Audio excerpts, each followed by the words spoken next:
ये स्टूडेंट, मैं वाइवा ले रहा हूं और मैंने पूछा भाई सीएनएस की वाइवा है तो कुछ लिम्बिक सिस्टम के बारे में बता दो।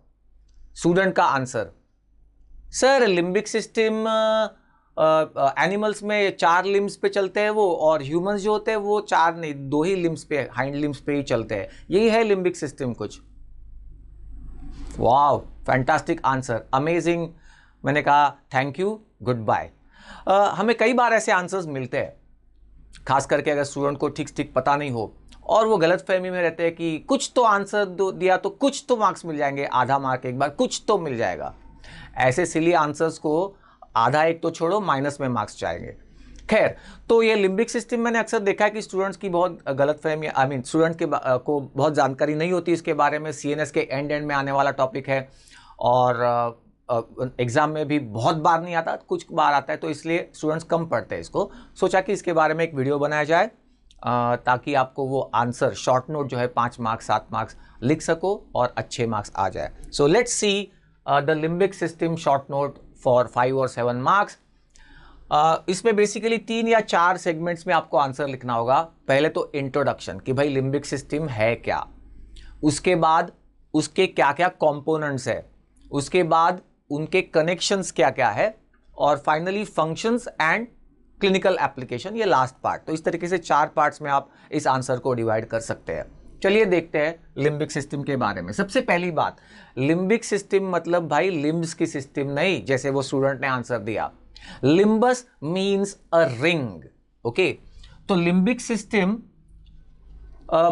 is forming there are structures which are forming a ring around the brain stem structures, इसलिए उसका नाम लिम्बिक सिस्टम है, ओके।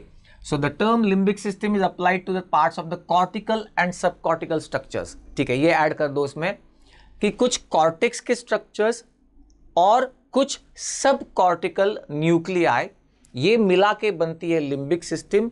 और ये कैसे स्ट्रक्चर्स है, तो वो they form a ring around the brain stem structures, around the brain stem, इसलिए इसका नाम है लिम्बिक सिस्टम। Point number 1। तो लिम्बिक सिस्टम का मतलब क्लियर हो गया, okay.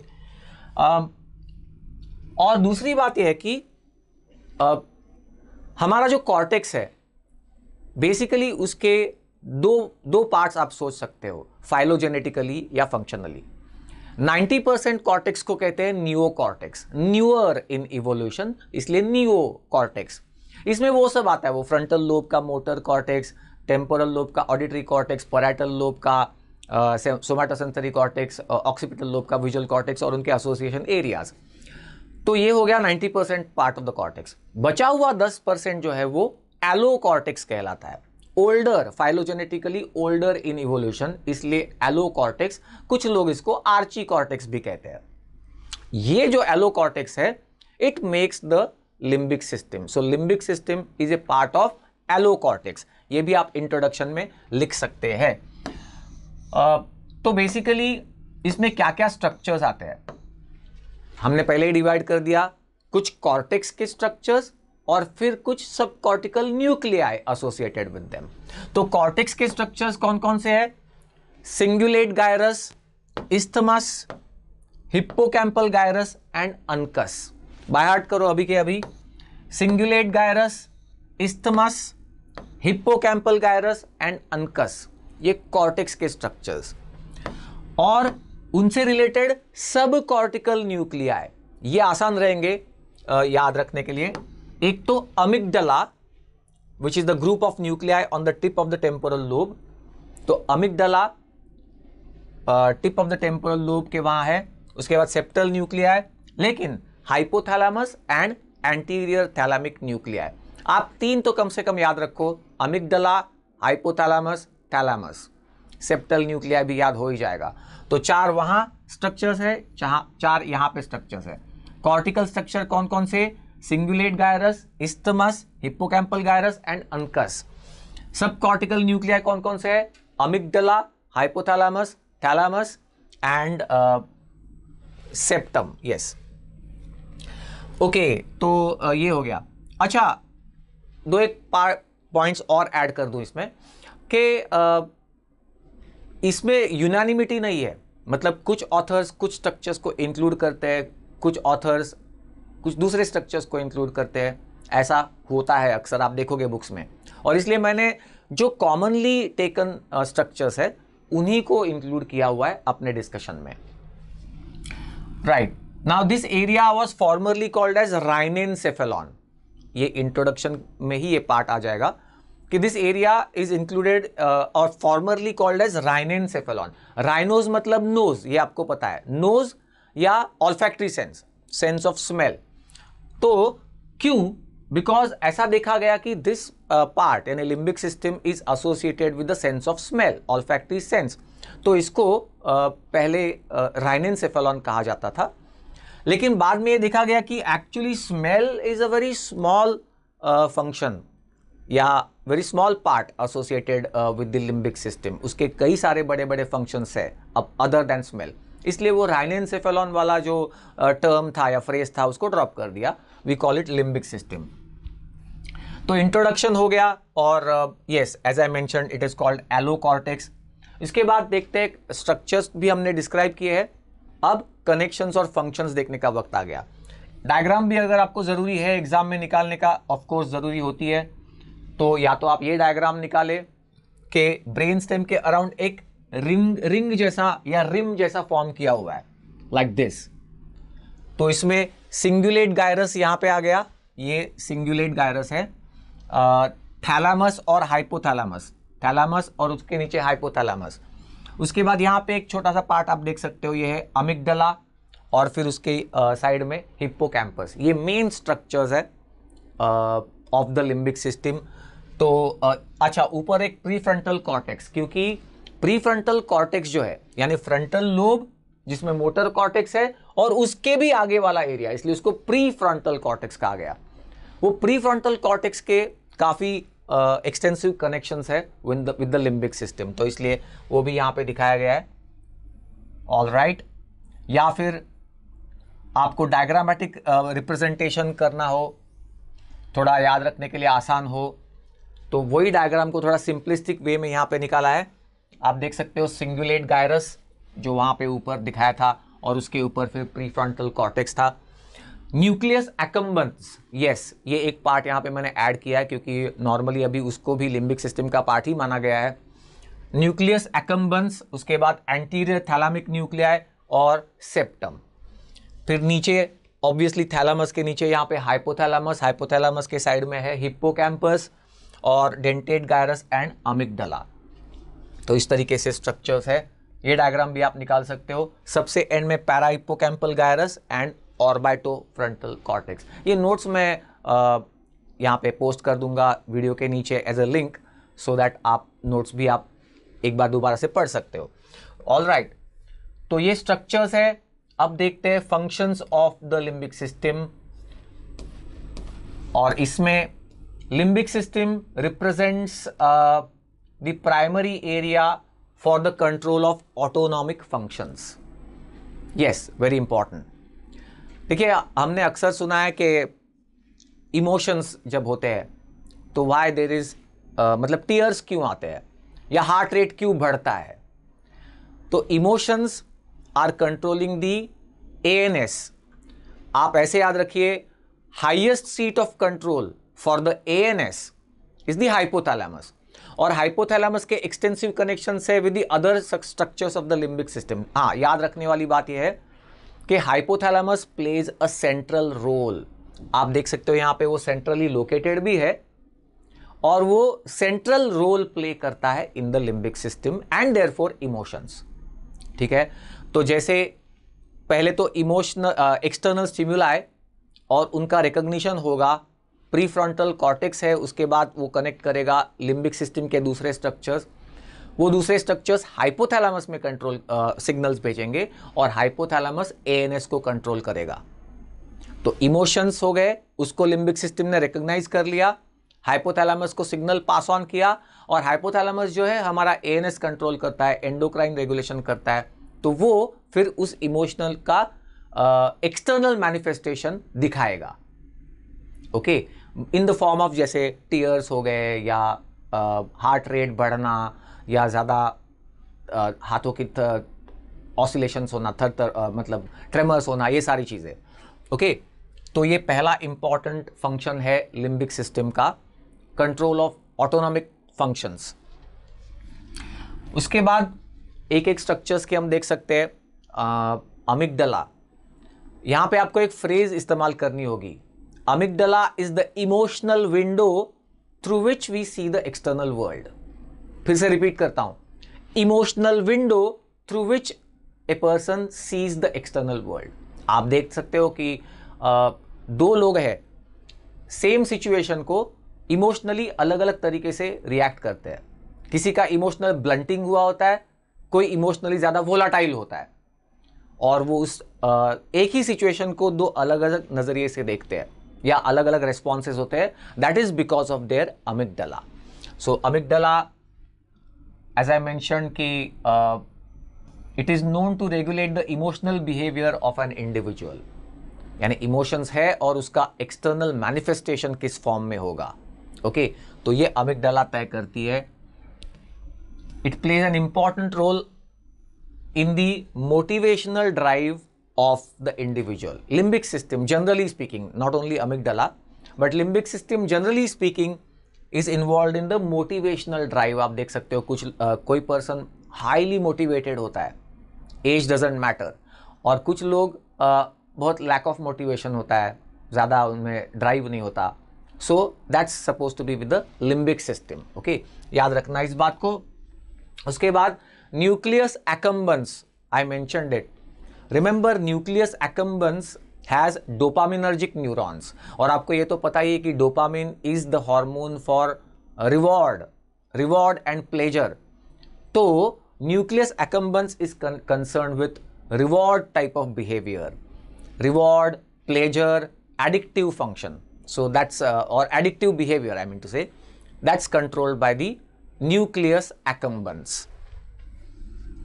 Then limbic system is also connected or concerned with olfaction. Okay, ये एक अहम बात है जो आपने नोट की होगी। सपोज आपको कॉमन कोल्ड हुआ है और नाक बंद पड़ा हुआ है, तो सांस नहीं आना, मतलब स्मेल नहीं आना, सांस नहीं, स्मेल नहीं आना, ये कॉमन बात है, समझ में आती है, नाक बंद पड़ा हुआ है। लेकिन साथ साथ आपको टेस्ट भी नहीं लगती, खाने में टेस्ट भी नहीं लगती। ऐसा क्यों? देखो, टेस्ट पाथवे को कुछ नहीं हुआ है, नाक बंद पड़ा हुआ है आपका, लेकिन आप टेस्ट अप्रिशिएट नहीं कर सकते हो। तो उसका रीज़न आज समझ लीजिए। उसका रीज़न यह है कि देखो, सारे जनरल और स्पेशल सेंसेस जो है वो थैलामस से होते हुए कॉर्टेक्स में पहुंचते हैं, right. Olfactory sense is the exception, वो थैलामस से होते हुए नहीं गुजरता। तो क्या ऐसी कोई जगह है जहां पे स्मेल और दूसरे सेंसेशंस मिलते हो, डायरेक्टली या इनडायरेक्टली, और खास करके टेस्ट पाथवे या टेस्ट सेंसेशन? तो है, ऐसी दो जगह है, एक है इंसुलर कॉर्टेक्स और दूसरा है amygdala. Yes, amygdala is that place where olfactory sense and the sense of taste, तो मतलब sense of smell gives collaterals in the amygdala and that in turn potentiates the sense of taste. तो common cold में जब ये smell ही अगर नहीं रहेगा properly, उसके इंपल्सेस नहीं रहेंगे, तो ये potentiation in the amygdala also will be lost and then you will not be able to appreciate the taste. Okay, याद रखना इस बात को। तो ये अमिगडला का फंक्शन कंसर्न विद ऑल्फैक्शन, जैसा कि हमने कहा, राइनेन्सेफेलॉन भी कहते थे इस वजह से उसको। उसके बाद हिप्पोकैम्पस, ऑफ कोर्स हिप्पोकैम्पस, और वहाँ पे ग्लूटामेट और उसके receptors, glutamate receptors, NMDA receptor, it is involve in the long term memory. Of course, क्योंकि देखिए ना, हमारी जो इमोशनल रिस्पॉन्सेज होते हैं वो हमारी लॉन्ग टर्म मेमोरी ही गवर्न करती है, क्योंकि हमारे लॉन्ग टर्म मेमोरी जितने भी पास्ट इवेंट्स होते हैं उसमें happy events, not so happy events, unpleasurable moments, ये सारी हमारी मेमोरी का पार्ट होते हैं। तो इसलिए हिप्पोकैम्पस और उसका लॉन्ग टर्म मेमोरी का कनेक्शन भी इंपॉर्टेंट हो जाता है लिम्बिक सिस्टम के फंक्शन में। अच्छा, एक एडिशनल पॉइंट यहाँ पे, पापेज सर्किट नाम का एक सर्किट यहाँ पे हम ऐड कर देंगे, वो शॉर्ट नोट आपको अलग से भी पूछी जा सकती है। James Papez was a neuro anatomist, और उसने एक सर्किट बताया, लिम्बिक सिस्टम का ही सर्किट है, and that circuit tells us the emotional basis of human behaviour. भाई ह्यूमंस अलग अलग सिचुएशन में कैसे बिहेव करते हैं according to their emotional conditioning, तो वो that is based on the circuit, Papez circuit. तो एक बार देख लेते हैं वो सर्किट क्या है। बेसिकली लिम्बिक सिस्टम के स्ट्रक्चर्स इन्वॉल्व है। तो पहले तो प्री फ्रंटल कॉर्टेक्स, यस, और फिर लिम्बिक सिस्टम के स्ट्रक्चर्स जो सर्किट में इन्वॉल्व है वो है cingulate gyrus, that sends the signal to hippocampus, hippocampus send the signal to the mammillary bodies, hypothalamus, मतलब यहां पे आ गया हाइपोथैलेमस, हिप्पोकैम्पस टू हाइपोथैलेमस, जिसका की पार्ट है mammillary bodies to anterior thalamic nuclei. So this is called as mammillothalamic tract, okay, MMT, mammillothalamic tract, and anterior thalamic nuclei back to cingulate gyrus, और फिर to and fro उसका connection with the prefrontal cortex. This is the Papez circuit. एक बार revise कर लो मन में, cingulate gyrus, hippocampus, hypothalamus का पार्ट मैमिलरी बॉडीज, और वहां से एंटीरियर थैलेमिक न्यूक्लियाई मतलब thalamus, and back to cingulate gyrus.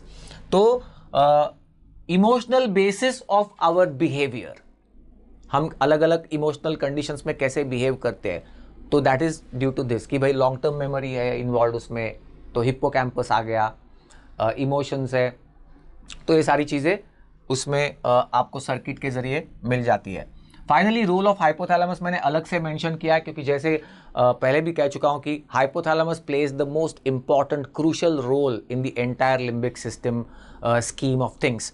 तो लेट्स सी, सबसे पहले तो non hypothalamic parts of the limbic system, यानी यही सब सिंगुलेट गायरस, हिप्पोकैम्पस, अमिगडाला, ये सारे part they receive information from the cortical association areas.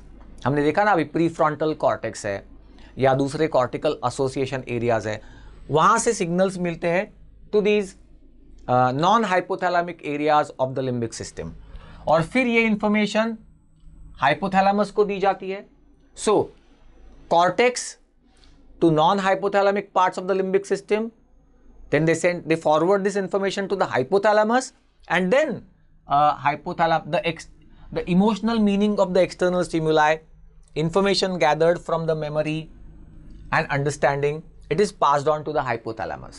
Hippocampus, amygdala, ये सब जो है वो हाइपोथैलेमस को सिग्नल्स भेजेंगे किसी भी सिचुएशन में, and then the hypothalamus integrates the response.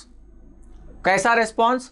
मैंने बताना अभी कि जैसे अगर कोई इमोशनल कंडीशन है तो टीयर्स आते हैं, हार्ट रेट धड़ धड़ धड़ धड़ धड़ बढ़ने लगता है, या गैस्ट्रोइंटेस्टिनल मूवमेंट्स भी अल्टर हो जाती है, तो ये रेस्पॉन्स हो गया, फाइनल रेस्पॉन्स। क्यों हाइपोथैलेमस क्यों जिम्मेदार है? क्योंकि आपको पता है hypothalamus controls the master endocrine gland, that is pituitary gland, तो सारे एंडोक्राइन फंक्शंस भी वो कंट्रोल करेगा। दूसरी तरफ वो एएनएस को भी कंट्रोल कर रहा है, तो एएनएस से ये heart rate, GI movements, tears, ये सब भी वो कंट्रोल करेगा। ऑलराइट, सो देयरफॉर एक बार फिर से समझ लो, कॉर्टिकल एसोसिएशन एरियाज यानी कॉर्टेक्स टू लिम्बिक सिस्टम के दूसरे पार्ट्स, वो parts they send the signal to the hypothalamus, और हाइपोथैलेमस के आगे तो कनेक्शंस आपको पता ही है, हाइपोथैलेमस वेल कनेक्टेड है, एएनएस को कंट्रोल करता है, और बाकी ये एंडोक्राइन, मास्टर एंडोक्राइन ग्लैंड को भी कंट्रोल करता है। सो इस तरीके से हमारा external manifestation of the emotional situations ये डिसाइड होगा और एग्जिबिट होगा, हमारे इमोशनल रिस्पॉन्सेस दिखेंगे। तो इस तरीके से ये लिम्बिक सिस्टम के अलग अलग फंक्शंस है। एक फाइनली क्लिनिकल एप्लीकेशन बता दूं, 2 लाइन का अप्लाइड फिजियोलॉजी लिख दो तो ये शॉर्ट नोट कंप्लीट हो जाती है आपकी। जैसे कि lesions of the limbic system, इसमें क्या क्या हो सकता है, जैसे फॉर एग्जांपल हिप्पोकैम्पस का लीजन हो गया तो एंटेरोग्रेड एमनेसिया, यानी लॉन्ग टर्म मेमोरी नहीं बन पाती उस पॉइंट के बाद, या हाइपोथैलेमिक लीजन्स होंगे तो इमोशनल ब्लंटिंग होती है, यानी सिचुएशंस में हम इमोशनली रिस्पॉन्ड करना बंद हो जाता है, या dementia, Alzheimer's disease, these are the various diseases which are associated with lesions of the limbic system. क्या क्या बोला मैंने, फिर से एक बार रिपीट करो, एंटेरोग्रेड एमनेसिया, हिप्पोकैम्पस का लीजन, अमिगडाला का lesion, blunting of the amygdala या हाइपोथैलेमस का lesion, blunting of the emotions और उसका रेस्पॉन्स जो है वो बिल्कुल मैनिफेस्ट नहीं होगा, एकदम ब्लैंक फेस, नो इमोशंस। और उसके अलावा dementia, Alzheimer's disease because of degeneration of various parts in the limbic system. तो ये है आपकी short note on the limbic system. जैसा कि मैंने कहा, इंट्रोडक्शन, फिर parts of the limbic system, उसके बाद उनके functions, and finally the applied aspect. इतना लिख सको तो आपके 5 में 4.5 नहीं तो 5 मार्क्स बिल्कुल फिक्स है।